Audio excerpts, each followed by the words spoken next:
What if Catherine's most spectacular royal appearance on her recent return wasn't just about style, diplomacy, or elegance, but rather a well-timed indication that the monarchy's future was already taking shape in front of the world? A secret message reverberated through the halls of Windsor Castle as soon as Catherine entered that royal feast wearing a tiara that had not been seen on her in over a year. Furthermore, royal observers claimed that it had little to do with style, grace, or even diplomacy. Power was at issue, the kind of power that enters a room silently, takes a seat, and abruptly transforms its entire mood without the need for a speech. And the events that followed had many wondering if, while the world was preoccupied, a new era of the monarchy had already begun. Naturally, this was a major shock, and William and I have been doing everything we can to deal with it in private for the benefit of our little family. There have been doubts about Catherine's future for months. Nobody really knew what her homecoming would entail following her startling cancer diagnosis and extended hiatus from public life. The palace continued to exercise caution. Both the public and the media continued to be emotionally committed. A gradual reintroduction was anticipated by some. Others anticipated a meticulously planned agenda that received little attention. However, Catherine did not make a quiet comeback when she eventually returned to the limelight. Like someone recovering territory, she came back. The goal of the July 2025 French state supper was to discuss diplomacy. Emmanuel Macron, the president of France, and his spouse were scheduled to visit Britain. Rather, a lot of people departed discussing a single individual. One of the most recognizable items connected to royal glitz, Queen Mary's lover's knot tiara, which Tiara famously adored, was worn by Catherine, the Princess of Wales, when she arrived. It was more than just the tiara, though. It was everything in its immediate vicinity. The timing, the symbolism, the confidence, and the red gown. Every element appeared to have been thoughtfully selected. The detail that caused palace watchers to pause was eventually revealed.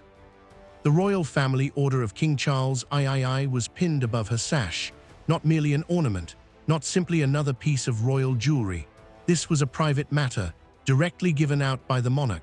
No committees, advisors, or government participation determining her value. This was a clear indication from Charles that he was acknowledging Catherine's significance inside the monarchy. Consider the timing. Catherine decided to reveal the king's family order during her first significant state dinner appearance in years, following one of the most trying years of her life, months of public worry and unending conjecture. It wasn't a coincidence. That was a calculated move. All of a sudden, the topic of conversation was more than just Catherine's return. The discussion grew into something much more. Had Charles subtly improved her standing? The pictures from Windsor went viral. The pictures have a nearly cinematic appearance. Everyone could see the family order when Catherine stood next to William, her tiara glittering under the lights. She wasn't acting like someone easing back into public life, as royal pundits saw right away. She appeared to be getting ready for the future. Furthermore, what people said wasn't necessarily the most fascinating thing. It was what they remained silent about. There was no official announcement of a change in leadership within the palace. Regarding succession optics, no pronouncements were made. Nothing was confirmed by anyone. Nevertheless, the images appeared to convey a narrative of their own. Speeches are occasionally used to convey royal messages. At other times, they are conveyed through meticulously posed photos, jewelry selections, and seating arrangements.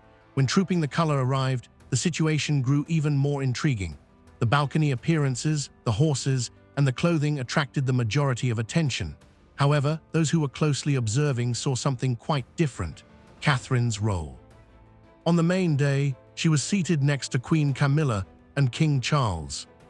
Not obscured by the background, not standing beside the kids, not placed somewhere else, right next to the king himself. That picture was quite powerful. She had been battling cancer and observing a lot of royal life from a distance over the past year. She was now seated in the middle of it. The remarkable and momentous nature of the image was instantly noted by former royal observers. Because Catherine held one of the most prominent places available while Prince William carried out his ceremonial obligations elsewhere. If someone had yelled the symbolism over a megaphone, it would have been even louder. The king was seated there. Queen Camilla was seated there. And there sat the woman who many people think will become In someday, 3 numbers, just 1 picture, 1 clear message. Bond between Charles and Catherine was what made it even more fascinating. They had both fought cancer during the same trying time. The public had expressed concern over both. They both recognized difficulties that few others in their immediate vicinity could truly relate to. A growing number of insiders claimed that this common experience had forged a special connection between them. Charles seems excited for everyone to witness it all of a sudden. Each appearance contributed a new piece to the puzzle. Each image seems to support the same concept. The monarchy was evolving, not all at once, not in a big way, but steadily. Then September came, bringing with it one of the year's most talked about royal meals. Donald Trump made a state visit back. Global media coverage skyrocketed. Every move was captured on camera. Every conversation turned into a news story, and Catherine was the center of attention once more. Many of the attendees noted the seating arrangement as soon as they walked into the dinner hall. Catherine was standing next to Trump. Seating arrangements are never coincidental in royal circles. Each placement has significance. Each chair has a backstory. Then came the compliment that made headlines all around the world. Trump publicly complimented Catherine, calling her gorgeous, healthy, and attractive. Media attention was immediately sparked by the statements. Her reaction was caught on camera. Social media went crazy. However, the compliment wasn't the true drama. Then came the real drama, because during Catherine's conversation with Melania Trump, onlookers spotted an oddity. A small gesture seemed to be made by Queen Camilla. A tiny hand motion, short, barely noticeable. However, many took notice. Catherine abruptly stopped talking and moved away. Such a moment would be meaningless to most families. Every gesture is proof to the royal family. Every look turns into a hint. Every action has the potential to make headlines. Discussions on the internet surged. Some thought Camilla was just handling procedure and timing. Others perceived a more profound and revealing aspect that suggested conflicts underneath the glossy exterior of royal appearances. What transpired next made a string of intriguing royal appearances appear much larger, a conflict between the future and the present. Catherine was no longer being talked about as a princess recuperating from a challenging year. By the time the German state banquet arrived in December 2025, she was being talked about as the woman who appeared to be fitting right in with the part that many think is in store for her. It was also impossible to overlook the symbolism when she came wearing Queen Victoria's Oriental circlet tiara. Her third significant tiara appearance of the year was this one: 3 banquets for the state. There are 3 chances to be among global leaders, 3 warnings that it was getting harder and harder to ignore the future British Queen. Images from Windsor Castle quickly became popular: the brilliant tiara, the glittering dress, the assured stance. The ease with which Catherine handled the situation, all of this fed an expanding story. Questions that would have appeared premature a year ago started to come up from royal pundits. Why was Catherine attracting so much attention? Why does her presence seem to be the focal point of every significant state event? And perhaps most crucially, what was Queen Camilla's opinion of it? Behind the palace walls, rumors started to circulate. Nothing formal. Nothing was verified. However, confirmation is rarely necessary for royal rumors to gain traction. There were rumors that some of the old guard were starting to feel uneasy about how rapidly William and Catherine were becoming the center of attention. Timing, patience, and hierarchy have always been essential to the monarchy. Suddenly, however, the public discourse appeared to be surpassing the formal framework. When William and Catherine welcomed foreign guests ahead of Charles and Camilla on significant state visits, the situation grew even more dramatic.